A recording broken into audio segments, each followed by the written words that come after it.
Vamos orar mais uma vez para que o nosso entendimento esteja aberto para os ensinamentos do Senhor, nosso coração esteja aquietado e confortado também na presença do Senhor, nossos ouvidos estejam bem prontos a ouvir aquilo que Deus quer nos falar nessa manhã, neste momento, que Ele nos dê um coração ensinável para a glória do nome de Jesus. Querido Deus, querido Pai, obrigado pela Tua palavra, obrigado pelo Teu Filho amado Jesus Cristo, obrigado pelo Teu Santo Espírito que nos ensina todas as coisas e que convence o nosso coração de todo pecado, de todo juízo e que nos dá arrependimento para que possamos, em nome de Jesus, servir ao Senhor conforme a Tua vontade. Ensina-nos, ó Deus, mais uma vez nessa manhã, através da Tua santa palavra, que o nosso coração se aquiete, a nossa mente se aquiete, para que possamos, ó Pai, livres de tudo aquilo que não provém do Senhor, aprender e ouvir do Senhor para a glória do Teu nome. Guia-nos, ó Pai, durante toda essa manhã, nessa exploração e exposição da Tua palavra. É o que nós te pedimos em nome de Jesus. Amém. Amém? O tema central é o reino de Deus. E nós abrimos a mensagem com um texto do livro de Romanos, capítulo 14, dos versos 17 a 19, que diz o seguinte: pois o reino de Deus não é uma questão de comida ou de bebida, mas de viver corretamente, em paz e com a alegria que o Espírito Santo dá. Por isso, procuremos sempre as coisas que trazem a paz e que nos ajudam a fortalecer uns aos outros na fé. Interessante que uma das palavras mais faladas em nosso meio é a palavra reino de Deus. Mas nem sempre me parece que as pessoas têm entendido a respeito do reino de Deus. É um tema aparentemente fácil, mas de nem tanto entendimento. O que temos aqui hoje na terra, o reino de Deus exatamente? Eu creio que não, pois a Bíblia não tem me mostrado isso. O reino de Deus está no que chamamos biblicamente nas regiões celestiais, onde o próprio Jesus nos orientou dizendo que estaria preparando morada. E nós sabemos também que aqui na terra, o mundo, como queira chamar, jaz o maligno, significa, não pertence a Deus, ainda que tenha sido o Senhor Deus que o fez. Mas através do pecado e da corrupção no coração do homem, deu legalidade para que o inimigo tomasse posse da terra e viesse a agir na vida daqueles que aqui estão. E o reino de Deus veio para nos libertar. No caso, o reino de Deus seria o próprio Jesus. Então vamos entender um pouquinho melhor a respeito deste conceito. E por que se afirma nesse texto que o reino de Deus não é bebida e nem comida? Porque não está relacionado a questões materiais e nem questões que fazem parte das nossas necessidades diárias para o sustento do nosso corpo natural, mas sim para questões que envolvem o nosso homem espiritual, a nossa alma, o nosso espírito. E para que serve, ou melhor, em que nos atende o reino de Deus? Primeiro, para nos libertar.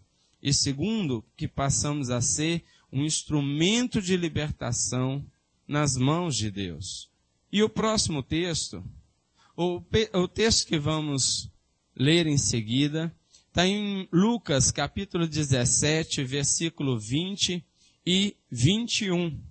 Lucas 17, 20 e 21 e diz: e interrogado pelos fariseus sobre quando havia de vir o reino de Deus, respondeu-lhes e disse: o reino de Deus não vem com aparência exterior, nem dirão ei-lo aqui ou ei-lo ali, porque eis que o reino de Deus está entre vós.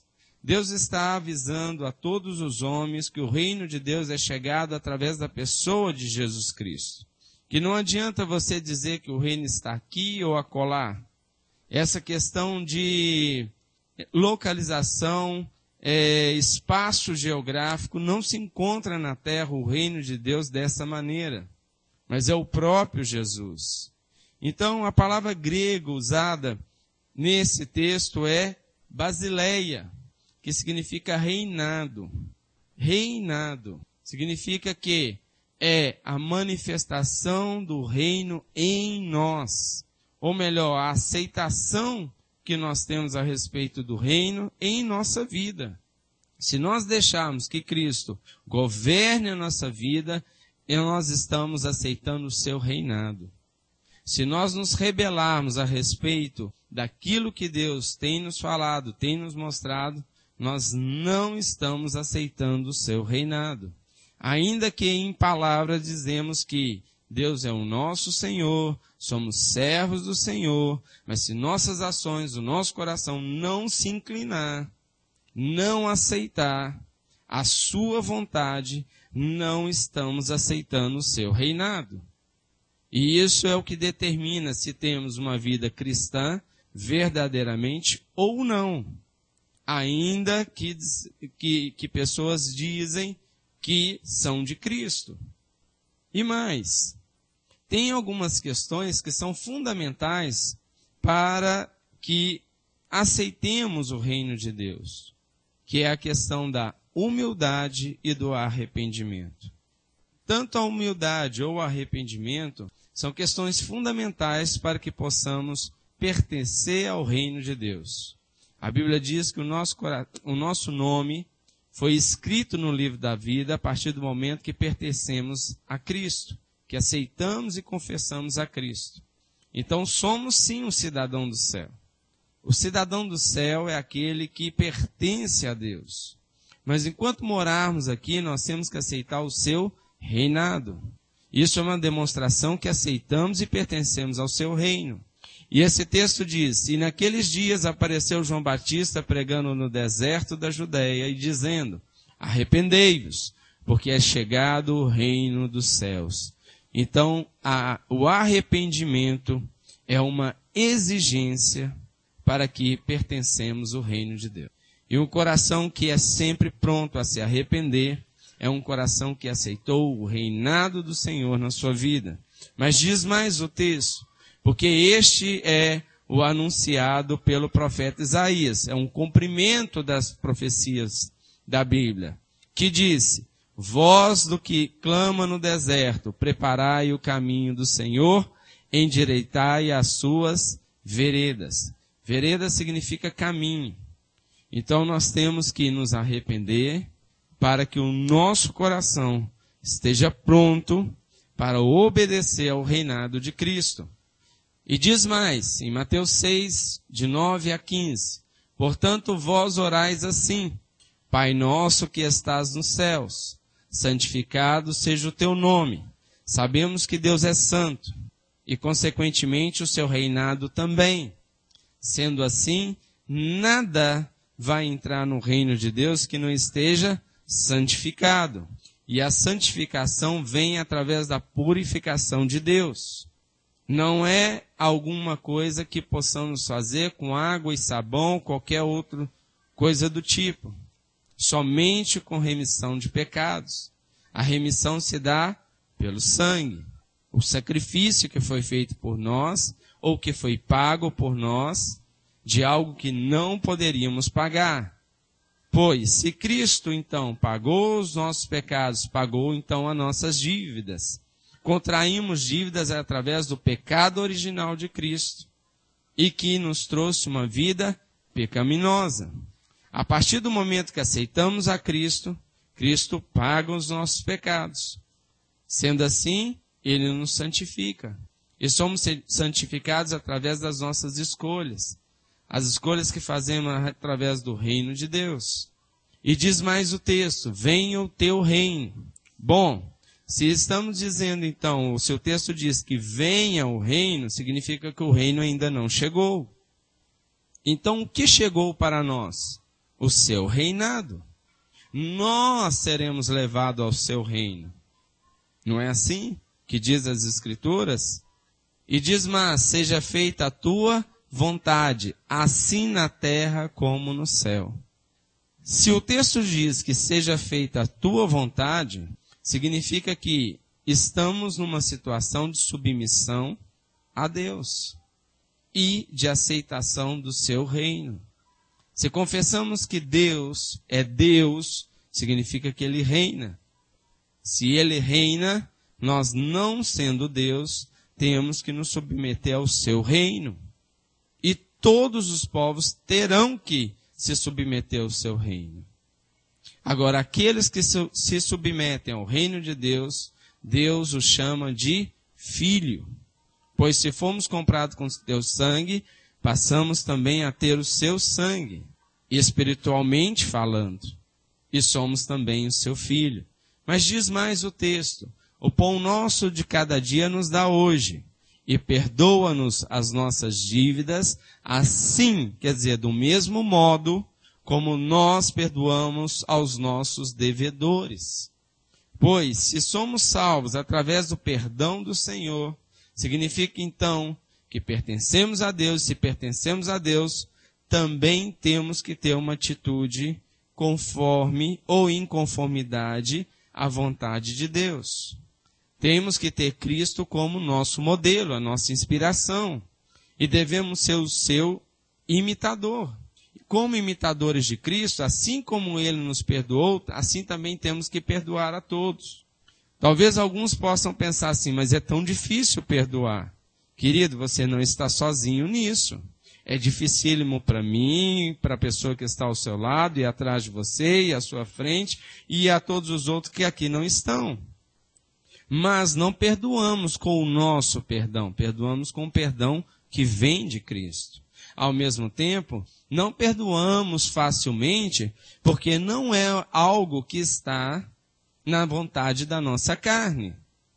Mas se Cristo nos disse que podemos perdoar a todos os quais têm nos ofendido, ou que nos devem, significa que Ele vai nos dar o seu perdão, e Ele já nos deu.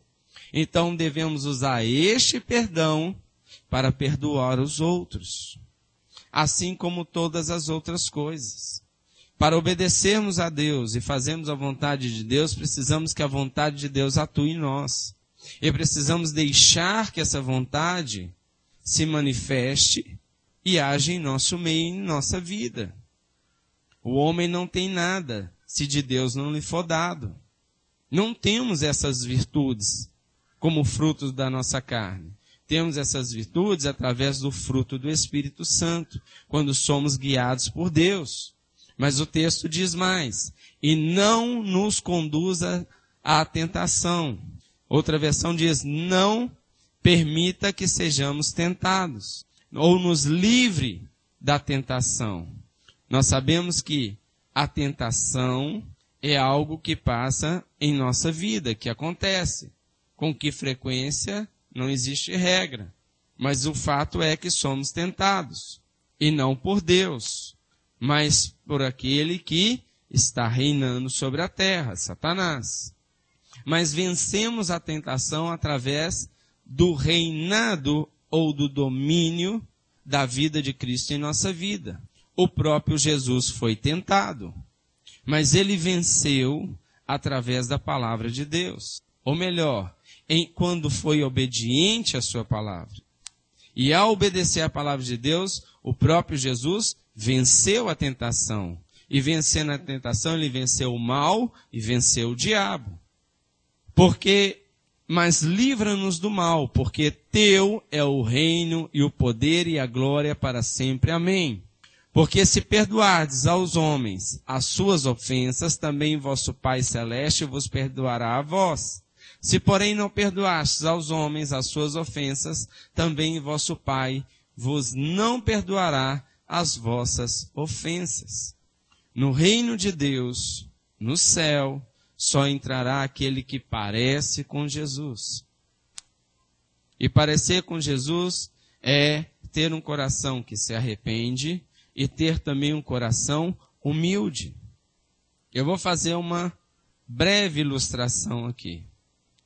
Ao chegarmos no céu e depararmos com as pessoas celestiais que lá estão, caso sejamos questionados a respeito da nossa presença lá, pois você é pecador, eu sou pecador, somos pecadores, o que diremos nós numa situação como essa? Teremos que reconhecer que somos pecadores. Teremos que reconhecer que não somos merecedores de estarmos ali. E o que faremos então? Assumiremos a posição de perdidos? Não. Invocaremos o nome de Jesus, que é o nosso advogado, e que pagou a dívida que tínhamos e que agora não temos mais. Ele nos perdoou e nos redimiu. E a partir de Jesus, ou através de Jesus, nós temos acesso ao reino de Deus. Ou melhor, ao céu. Ou melhor, à salvação. Ou melhor, à vida eterna. Somente através de Jesus. Mas com o coração arrependido e um coração que tem humildade. Bom, sendo assim, vamos caminhar um pouco no texto. O que diz Colossenses 1, de 12 a 14? Diz o seguinte: dando graças ao Pai, que nos fez idôneos para participar da herança dos santos na luz. Que herança é essa? O reino de Deus, o qual nos tirou da potestade das trevas e nos transportou para o reino do Filho do seu amor. Queridos, outra versão a respeito das potestades das trevas. Quer dizer, da condenação eterna, do reino das trevas, da prisão do mundo. E nos levou para o reino do Filho do seu amor, que quer dizer o reino de Deus, os céus, em quem temos a redenção pelo seu sangue, a saber, a remissão dos pecados. Como teremos remissão de pecados? Quando nos humilhamos e nos arrependemos dos nossos pecados. E reconhecemos a santidade de Deus. Aí sim temos acesso. Já no texto de Mateus 12, de 22 a 30, diz o seguinte: trouxeram-lhe então um endemoniado cego e mudo, e de tal modo o curou, que o cego e mudo falava e via. E toda a multidão se admirava e dizia: não é este o filho de Davi? Mas os fariseus, ouvindo isto, diziam: este não expulsa os demônios, senão por Beelzebu, príncipe dos demônios. Será que Jesus é a representação do reino da luz ou do reino das trevas? Do reino da luz. E ele é Senhor. Então ele estava estabelecendo o seu reino no meio de nós. Então ele expulsaria demônio em seu nome ou em nome do chefe de todos os demônios, que é Beelzebu. Bom, esclarecendo a respeito disso, o texto diz: Jesus, porém, conhecendo os seus pensamentos, disse-lhes: todo reino dividido contra si mesmo é devastado ou destruído, e toda cidade ou casa dividida contra si mesma, não subsistirá. Aqui nós temos algumas questões dentro do que estamos pensando, refletindo nesta manhã. Primeiro, Jesus é a anunciação da chegada do reino de Deus. Ele é as boas novas. E ele veio para nos libertar. E libertos devemos seguir a sua vontade. E seguindo a sua vontade, estamos nos submetendo ao reinado de Cristo. E submetendo ao reinado de Cristo, estamos implantando o reino de Deus no coração das pessoas. E diante disso, toda a nossa vida caminha exatamente neste princípio. Pois se não seguirmos a estes princípios, o que acontece? Teremos uma divisão em nosso meio. Existem muitos e muitos grupos que se reúnem em nome de Deus, mas não têm feito a vontade de Deus. E quando isto acontece, eles não conhecem a glória de Deus e não têm uma vida liberta. Simples assim. E isso é uma questão dentro das congregações, dentro das cidades, dentro das casas. Isso significa na vida da pessoa. Quantos lares onde todos os membros são cristãos e há tanta divisão? Pois se há divisão, significa que nem todos, ou talvez todos, não estão se submetendo ao reino de Deus, ao reinado de Cristo. Não estão obedecendo à palavra de Deus, porque estão em contendas, em brigas, discórdias, facções. Como se resolver isso? Com humildade, se arrependendo dos seus pecados, perdoando uns aos outros e se submetendo à palavra de Deus, através do conhecimento da palavra de Deus. Quantas guerras têm sido geradas a partir de conflitos e de pecados? Quantas cidades estão sofrendo com violência urbana, onde as pessoas não se submetem às leis de Deus? Então, em vez das pessoas se amarem, elas passam a se odiarem. E um amor gratuito, com violência e com ódio gratuito. Olha a violência urbana que temos aí. Olha quão violento está o trânsito. Isso é um reflexo claro e evidente. Essas pessoas não têm vivido conforme o reino de Deus e não têm se submetido ao seu reinado. Mas o texto diz mais: e se Satanás expulsa Satanás, está dividido contra si mesmo. Como subsistirá, pois, o seu reino? E se eu expulso os demônios por Beelzebu, por quem os expulsam, então vossos filhos? Portanto, eles mesmos serão os vossos juízes. Aqui está falando para os judeus. E os judeus aqui estão afirmando que Jesus está fazendo tal obra por influência de Satanás. Mas aqueles que se converteram, filho desses judeus e fariseus, estão fazendo conforme o reino de Deus, porque conheceram a Cristo. Mas diz mais o texto: mas se eu expulso os demônios pelo Espírito de Deus, logo é chegado a vós o reino de Deus. Então chegou a nós o reino de Deus. Ou melhor, o seu reinado.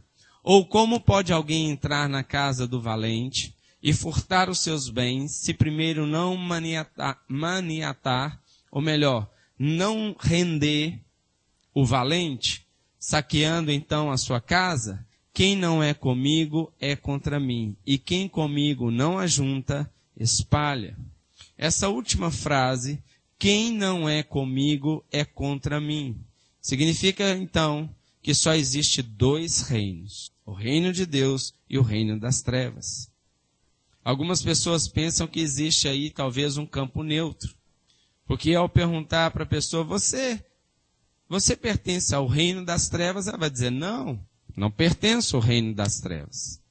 Eu não faço a vontade do diabo. Eu não sou talvez um satanista. Mas por outro lado, também não faz a vontade de Deus. Mas esse texto afirma que quem não é comigo é contra mim. Então não existe um campo neutro. Porque essa mesma pessoa que afirmou que não faz a vontade do diabo, não serve ao diabo, mas também não serve a Deus, ainda que ela não saiba, ela pertence ao reino das trevas. E talvez você esteja pensando, mas isso é justo? Deus é justo. Deus é justo e misericordioso. Deus é justo e bom.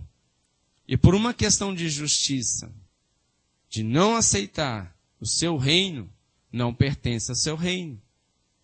E o texto afirma, e quem comigo não ajunta, porque aquele que é de Cristo estão juntos. Por isso que passamos a ser corpo de Cristo. Ser igreja é isso, é pertencer ao corpo de Cristo. E sermos guiados por Cristo, porque o corpo de Cristo, o cabeça é Jesus.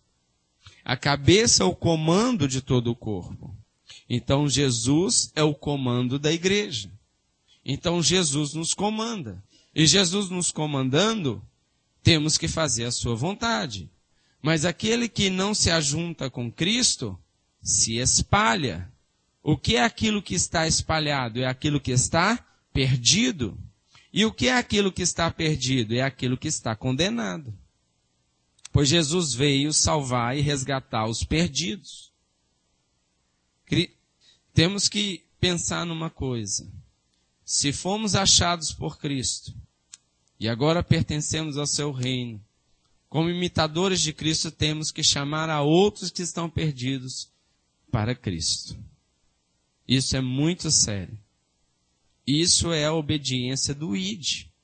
E pregai o evangelho a toda criatura. Não é da vontade de Deus que todos se percam. Mas como eles vão se arrepender se ninguém pregar? Como vão se achegar ao reino de Deus se ninguém anunciar o reino? Se ninguém anunciar as boas novas, que é Cristo?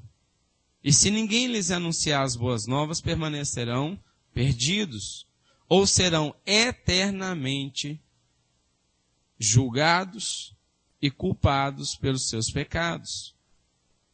Filipenses 2, de 1 a 11, traz uma realidade que muitos ainda não entendem e que não é fácil de se entender. Olha a respeito da humildade e arrependimento que tem nesse texto. Portanto, se há algum conforto em Cristo, se há alguma consolação de amor, se há alguma comunhão no Espírito, se há alguns entranháveis afetos e compaixões, completai o meu gozo. Gozo de quem? De Cristo. Significa fazer a minha vontade, fazer aquilo que me apraz, fazer aquilo que me alegra, fazer aquilo que me deixa feliz. E o que faz Cristo feliz? Para que sintais o mesmo. Então, como imitadores de Cristo, tendo o mesmo amor, o mesmo ânimo, sentindo uma mesma coisa.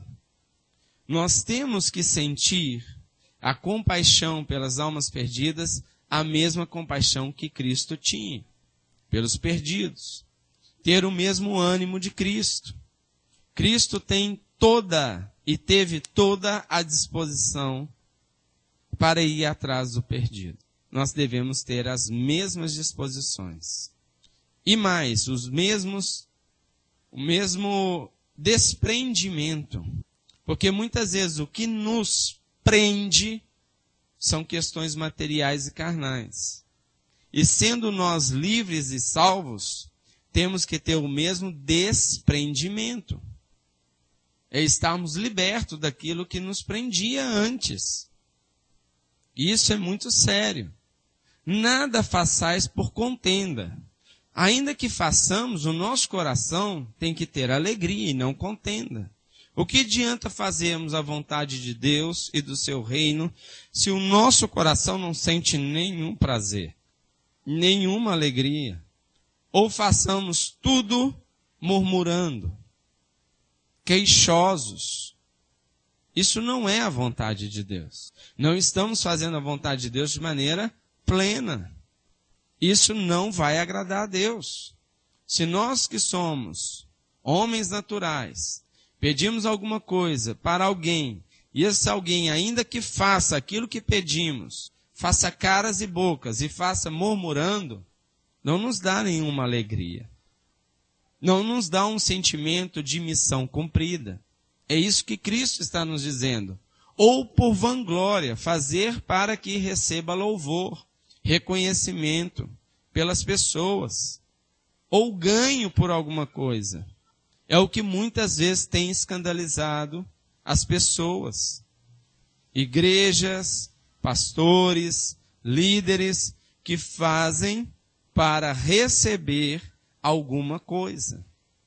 Não fazem como obediência e alegria. Nada façais por contenda ou por vanglória, mas por humildade, cada um considere os outros superiores a si mesmo. Isso é um princípio. Toda pessoa que se acha melhor que a outra está fora da vontade de Deus. Não podemos fazer nada pensando que somos melhores que os outros. Tudo que Deus nos coloca por fazer, temos que pensar que o outro é melhor que nós e que, por isso, é merecedor daquilo que estamos fazendo por ele. Porque Cristo nos ensinou assim. Não atente cada um para o que é propriamente seu, mas cada qual também para o que é dos outros. Aquele que faz as coisas somente para si é um egoísta, está agindo com egocentrismo. Significa que o seu ego, o seu eu, está à frente de todas as coisas. Tirando ele então da posição de servo e o colocando numa posição de Senhor. Senhor é só Jesus. E todo mais é servo de Cristo. E ele nos chamou para sermos servos. E ele, aqui na terra, se posicionou como servo, nos ensinando. E como podemos afirmar isso? O texto afirma isso. De sorte que haja em vós o mesmo sentimento que houve também em Cristo. Então, se nós tenhamos que agir conforme Cristo, então ele nos deu o modelo. E qual foi o modelo? Que sendo em forma de Deus, ou melhor, sendo Deus, não teve por usurpação ser igual a Deus. Não teve arrogância, não teve presunção. A arrogância e a presunção diante de Deus precede a queda, a ruína, a destruição. Mas esvaziou-se a si mesmo, tomando a forma de servo, fazendo-se semelhante aos homens. Veja bem, Cristo sendo Deus, se fez como homem, se humilhando. Agora, me preocupa, e muito, quando homens e mulheres, aceitando a Cristo, querem ser igual a Deus, não aceitando a forma que é de ser servo, buscando para si glória e riqueza. Isso não é evangelho. Isso definitivamente não é a vontade de Deus. Eu não tenho visto homens e mulheres, pregadores do evangelho, e aqueles que ensinam o evangelho, ensinar para as pessoas e mostrar para as pessoas que Jesus se fez servo, ou melhor, escravo. Ser servo de Cristo significa, então, abrir mão de todas as suas vontades. Abrir mão de tudo aquilo que lhe pertence. Significa não ter apego às coisas. É usar as coisas dessa terra como um administrador daquilo que Deus tem lhe confiado. E não viver em função de tais coisas. Certa vez um irmão, um pastor, estava dando uma palestra, pregando num congresso para líderes de congregações. E como o congresso era longo, havia intervalos ao longo desse trabalho.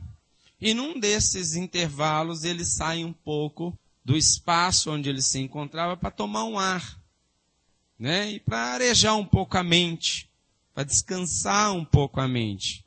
Pois ele estava ali horas ensinando, falando, e nesse espaço externo dava acesso à visão do seu carro, onde ele havia deixado estacionado. Mas ele chegou lá e não viu o carro no lugar onde ele havia deixado. E ele pensou, será que eu me confundi? Será que eu estou tão cansado assim que não consigo ver o meu carro? E eu posso ter deixado em outro lugar. Mas ele parou, respirou, olhou de novo e realmente o carro não estava lá. Porque ele havia sido roubado. quando ele se deu conta que o carro havia sido roubado, começou a brotar na sua mente e no seu coração um sentimento de ira, de revolta, que é natural daqueles que são roubados. E aquilo começou a crescer dentro dele, de tal forma que começou a tirá-lo do sério, do equilíbrio. E ele já começou a produzir na sua mente, no seu coração, é claro que foi ele que disse isso, né? Eu não iria adivinhar isso. O que ele faria a partir deste momento? Chamar primeiro, né, aquele que é responsável pela segurança, para que fossem atrás, e o que ele poderia fazer com aquele que teria feito tal obra. Começou a maquinar uma vingança. E naquele momento, segundo ele, Deus começa a trabalhar no seu coração. Aquilo pertence a quem? Foi a pergunta no seu espírito. Bom, é meu, é seu. A voz de Deus questionando o seu coração. Você me pertence? Sim. Então suas coisas me pertencem? Ah, é mesmo. Então de quem é esse carro? É meu e seu. Não, é seu. Então ele roubou a quem? A mim? Não, ao Senhor. Então você está se queixando de quê? Do que você está se queixando? Pertence a mim. E eu que te provi o carro, posso te prover quantos eu quiser, e no modelo que eu quiser. Você pertence ao reino de Deus? Sim. Você aceita o meu reinado? Sim. Aí o coração dele já estava bem quebrantado. Aí ele pôde voltar ao espaço que ele estava ministrando, sobre o assunto que ele estava ministrando, que era sobre o reino de Deus e o seu reinado. E conseguiu entender, por duras penas, o que era ser servo de Deus. Ele foi humilhado, mas os humilhados serão exaltados. Mas aquele que não se humilha, que se exalta, terá que ser humilhado. Isso é um princípio bíblico. Você pertence ao reino de Deus? Você aceita o seu reinado? Você se submete à vontade de Deus? Você crê que tudo que Deus tem te confiado pertence a Ele? Ao mesmo tempo, você crê que tudo que realmente você precisa, Ele pode suprir a sua necessidade? É importante nós crermos nisso. Caso contrário, vamos começar a viver como órfãos, desamparados. E não estamos desamparados. Deus é o nosso Pai. Mas diz mais o texto. Mas esvaziou-se a si mesmo, tomando a forma de servo, fazendo-se semelhante aos homens. E achado na forma de homem, humilhou-se a si mesmo, sendo obediente até a morte e a morte de cruz. Irmãos, será que as igrejas evangélicas, cristãs, têm vivido estes princípios de humildade, de obediência a Cristo? Têm pregado isso? Eu vejo justamente o contrário. Eu vejo que as igrejas têm orado, se prostrado, ainda que somente fisicamente, para pedir coisas, bens, riquezas e glórias, fugindo 100% de toda a possibilidade de ser humilhado, perdendo a oportunidade de ser exaltado por Deus, pois somente os humilhados e humildes serão exaltados por Deus. Por isso, também Deus o exaltou sobremaneira. Exaltou a quem? Exaltou a quem? A Jesus. E lhe deu um nome que é sobre todo nome, para que ao nome de Jesus se dobre todo o joelho dos que estão nos céus e na terra e debaixo da terra. Existe alguém e algum lugar que seja que não vai se dobrar diante de Jesus, todos terão que se dobrar diante de Jesus. Ainda que não se dobre, será dobrado. Ainda que não queira. Porque Ele é Senhor de tudo. Se isso é verdade, sendo verdade, já nos humilhemos agora. Porque é somente assim que vamos reinar com Ele. E toda língua confesse que Jesus Cristo é o Senhor, para a glória de Deus Pai. Em Mateus 11, de 28 a 30, diz: Vinde a mim, todos os que estáis cansados e oprimidos, e eu vos aliviarei. Essa é a nossa salvação. Essa é a nossa libertação. Tomai sobre vós o meu jugo, e aprendei de mim, que sou humilde de coração, e encontrareis descanso para vossas almas. Somente humilde de coração. E como ser humilde de coração? Tomando o jugo de Jesus. O que é jugo? Para quem não sabe, né? No interior, na roça, o animal de carga de trabalho pesado, se ele não conseguir fazer o trabalho sozinho, é necessário usar outros animais. Mas deve ser da mesma espécie. E, se possível, com as mesmas forças. Para que não haja desigualdade. E o que une um animal a outro é o jugo. É uma peça de madeira, né, presa a uma corrente, a uma corda resistente, que faz os animais ficarem sempre juntos e trabalhando junto, dividindo as cargas. E ele tem uma missão. Se há desigualdade entre os animais, não vai se fazer o trabalho e vão se machucar. O jugo de Jesus é a cruz. É a cruz. Quando Jesus nos chama, Ele diz: Vinde a mim. Ele também diz que cada um, para segui-lo, deve tomar a sua cruz. Ele tomou a cruz que não conseguimos carregar, pois estava nela todos os pecados e delitos de todos os homens. Então, por que então ele nos diz que devemos tomar a nossa cruz? Para aprender com ele, a ser manso e humilde de coração, para que conheçamos a Deus. Mas a nossa cruz é exatamente como a de Jesus? Não, porque o meu jugo, o jugo de Jesus é suave e o fardo dele é leve. Ele nos ajuda. Em Mateus 5, de 1 a 12, tem um dos textos mais conhecidos da Bíblia, que é a respeito das bem-aventuranças. Muitas pessoas querem se apossar da promessa, do resultado final das orientações desse texto, mas não querem viver conforme as orientações desse texto. E esse texto diz: E Jesus, vendo a multidão, subiu ao monte e, assentando-se, aproximaram-se dele os seus discípulos, quer dizer, aqueles que seguiam a Cristo, aqueles que eram parecidos com Jesus, aqueles que estavam dispostos a ter uma vida com Cristo.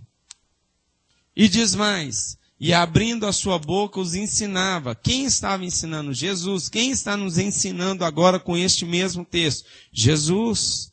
Quem são os seus discípulos? Aqueles que querem ouvir de Jesus, aprender de Jesus, seguir a Jesus e parecer com Jesus. E como se parece com Jesus? E como se aprende com Jesus? Aí vem o texto das bem-aventuranças, ou melhor, para ser feliz. Bem-aventurados os pobres de espírito, porque deles é o reino de Deus. De quem é o reino de Deus? Dos pobres de espíritos. E o que é ser pobre de espírito? É não ter tudo aquilo que não pertence ao reino de Deus. É reconhecer que não tem nada. E é reconhecer que tudo que tem é Cristo. Tudo que tem é Cristo.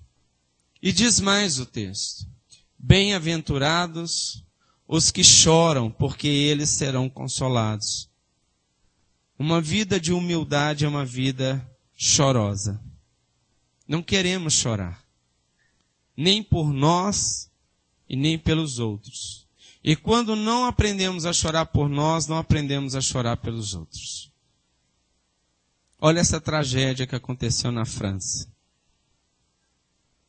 Eu lembro que quando aconteceu aquela tragédia no Rio de Janeiro, acho que os irmãos se lembram, aquela tempestade que caiu na região de Teresópolis, Petrópolis. Eu já morei lá, eu sou do Rio, sou carioca. Eu lembro que eu estava na praia, eu estava no sul da Bahia. E nós estávamos nos preparando para sair de onde nós estávamos dormindo para curtir a praia. E essa casa de praia era do meu tio.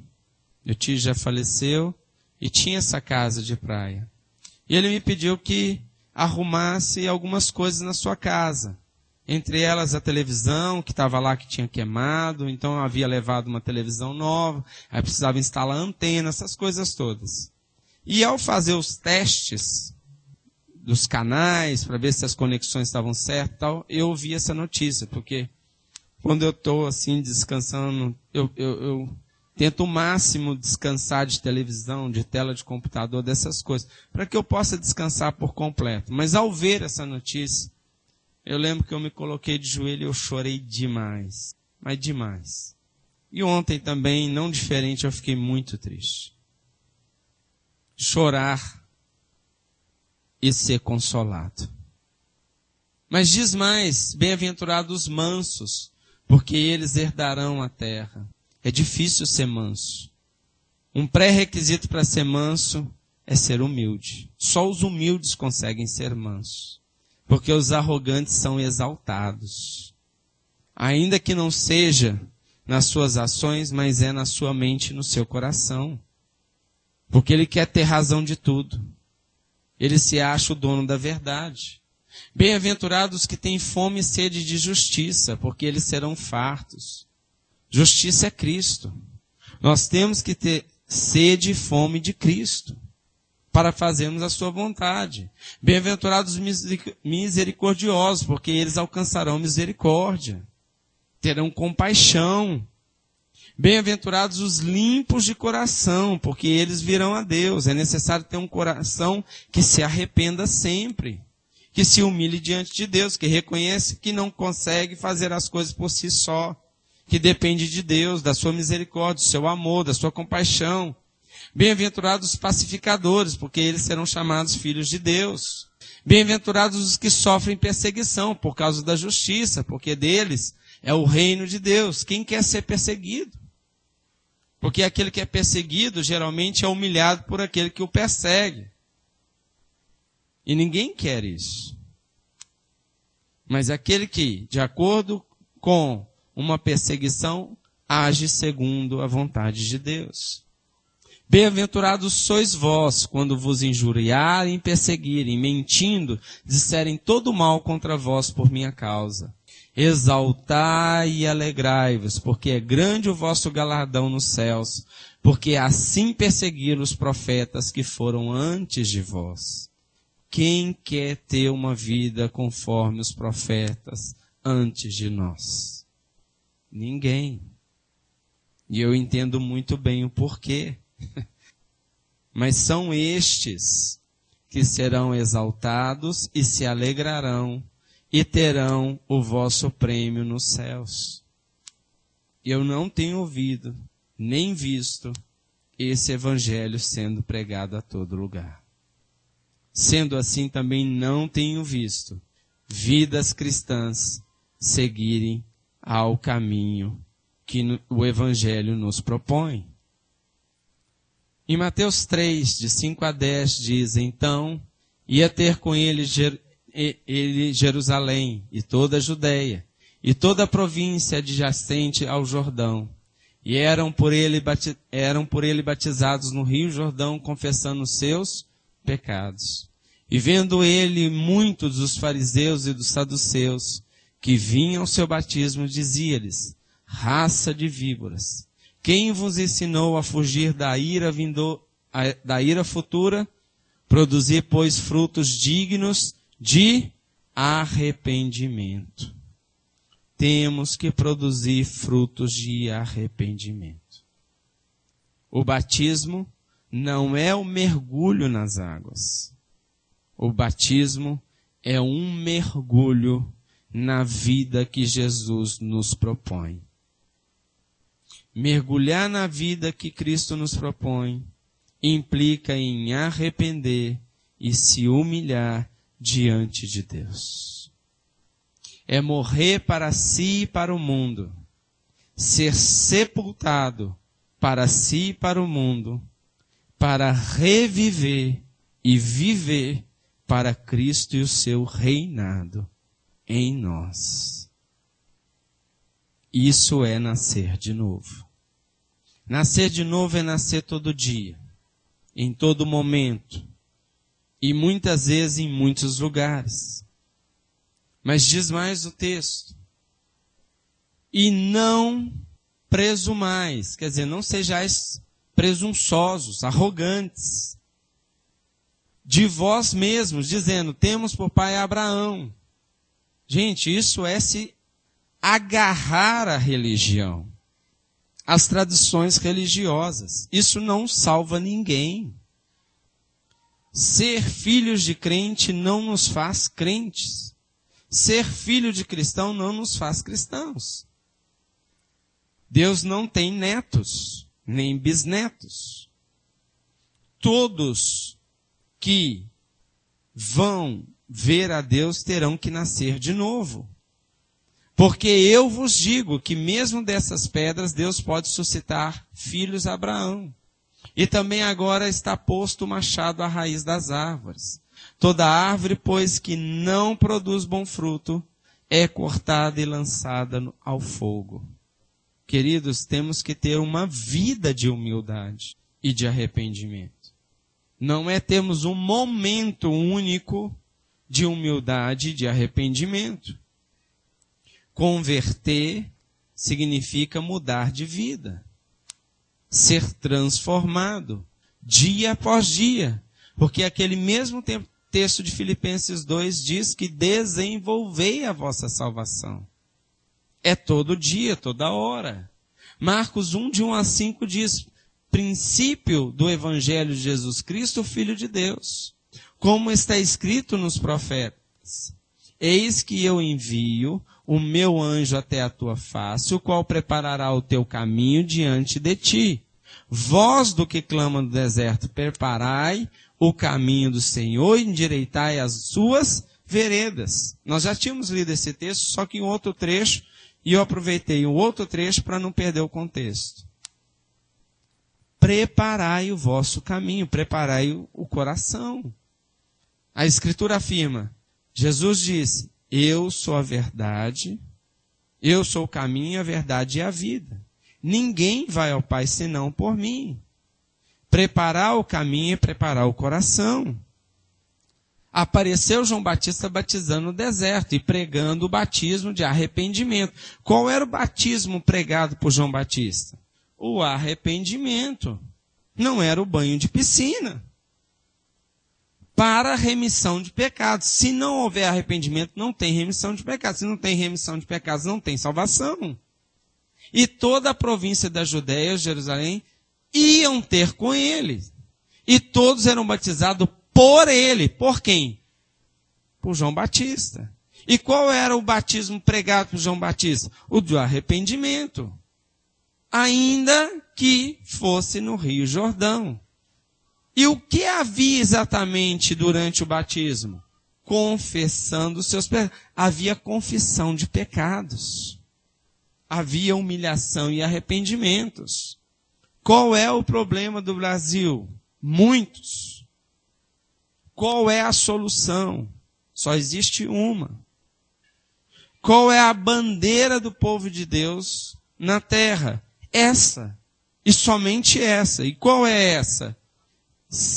E se o meu povo, que se chama pelo meu nome, se humilhar e orar e buscar a minha face, e se converter dos seus maus caminhos, então eu ouvirei dos céus e perdoarei os seus pecados e sararei a sua terra.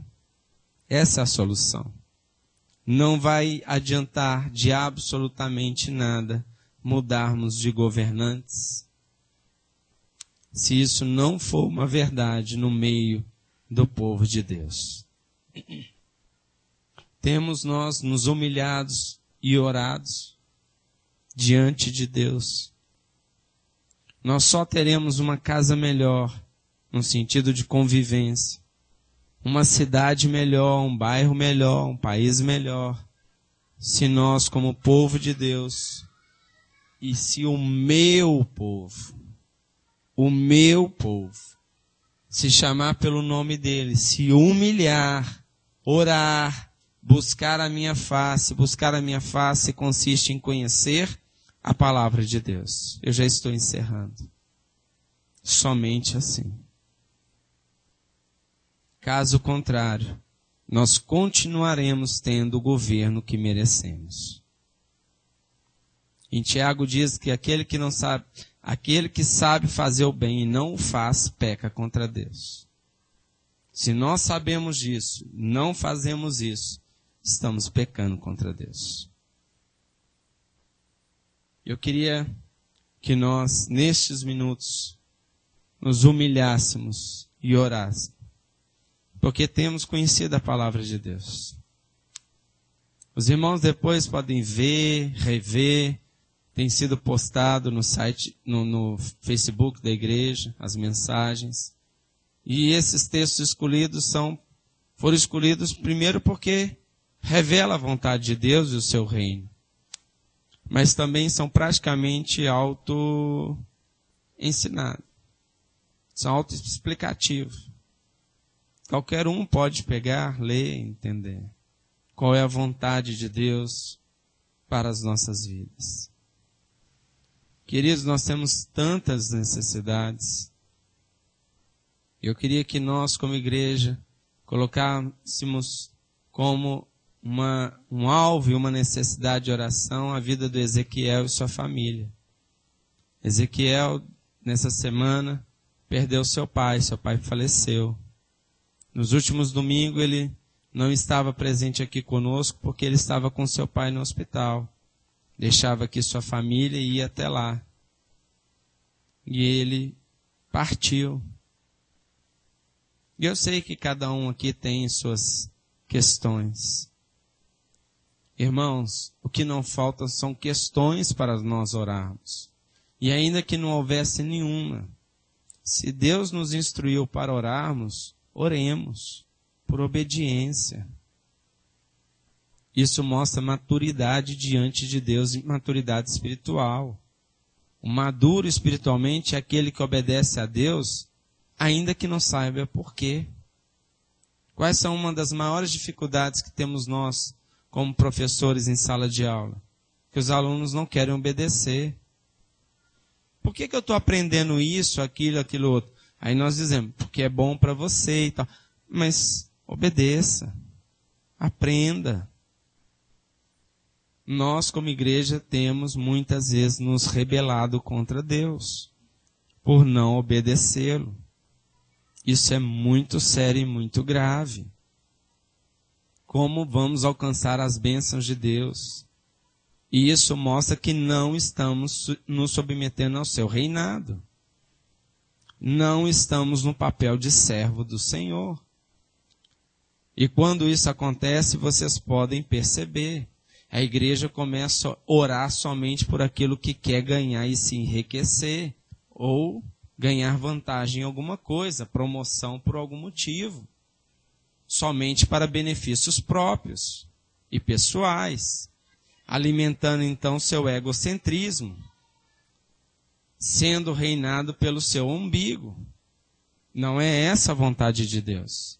Não é esse o evangelho de Cristo. Queridos, vamos orar. Vamos orar. Feche os seus olhos. Dobre os joelhos do seu coração diante de Deus. Reconheça o senhorio de Cristo. Reconheça a sua bondade, o seu amor e a sua misericórdia, pois essa é a razão pela qual não somos consumidos. Nos coloquemos na posição de servos, nos humilhando diante da poderosa mão de Deus. Endireitemos as nossas veredas, para que o reino e o reinado de Cristo chegue a nós e nos acheguemos mais a Cristo. Querido Deus, querido Pai, nos humilhamos diante do Senhor e nos humilhamos diante da Tua vontade. Pedimos perdão pelos nossos maus caminhos. Arranque de nós toda soberba, toda presunção, toda arrogância, de acharmos que somos senhores de tudo e de todos, não reconhecendo o seu senhorio em nós. Às vezes fazemos isso por medo e por ignorância. Senhor, arranca do nosso coração todo medo e dá-nos um espírito de coragem e de confiança. Queremos confiar em Ti e na Tua provisão, pois a Tua palavra diz que aos seus o Senhor dá enquanto dorme. Então não é com as nossas forças, não é com a força do nosso trabalho, mas é pela bondade e misericórdia do Senhor. Tenha misericórdia, ó Pai, daqueles que passam por necessidades, seja ela qual for, material, espiritual, psicológica. Deus tem de misericórdia. Supre a cada um de nós, ó Pai. Supre de acordo com a necessidade de cada um. Amadureça-nos, ó Deus, na Tua presença. Venha, ó Pai, nos fortalecer para que possamos fazer mesmo a Tua vontade. Ensina-nos, ó Deus, em todas as coisas. Em nome de Jesus. Fortalece na nossa mente a nossa identidade em Cristo, para que não sejamos, ó Pai, escravos, nem das nossas vontades, nem do mundo.